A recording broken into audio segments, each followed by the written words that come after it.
সাভারের এক পরিত্যক্ত ভবন, দিনের আলোতেও যেখানে ঢুকতে বুক কাঁপে। ঠিক সেখান থেকেই একের পর এক মিলছিল পোড়া মরদেহ।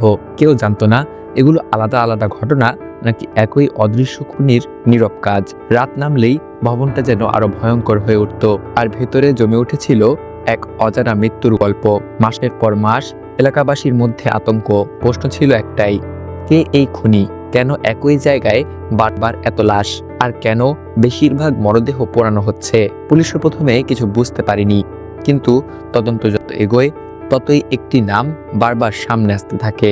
এক ভবঘুরে লোক যে প্রায় থানার আশেপাশে ঘোরাফেরা করত। ছেঁড়া জামা, এলোমেলো চুল, অসংলগ্ন কথা।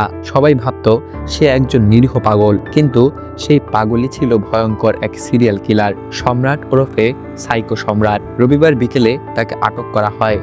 জিজ্ঞাসাবাদে সে স্বীকার করে গত 7 মাসে 6টি খুন। পুলিশের দাবি, বৃদ্ধা, নারী, কিশোরী কারোর জন্যই তার কোনো দয়া ছিল না। হত্যার পর কিছু লাশ পুড়িয়ে ফেলা হয়েছে, কিছু ফেলে রাখা হয়েছে ভবনের অন্ধকারে। কেন এই ভবনটিকেই সে বেছে নিয়েছিল, সে রহস্য এখনো পুরোপুরি খোলেনি। গ্রেফতারের মাত্র 2 দিন আগেই এক ব্লগার সে ভবনে ঢুকে ভিডিও করেছিল।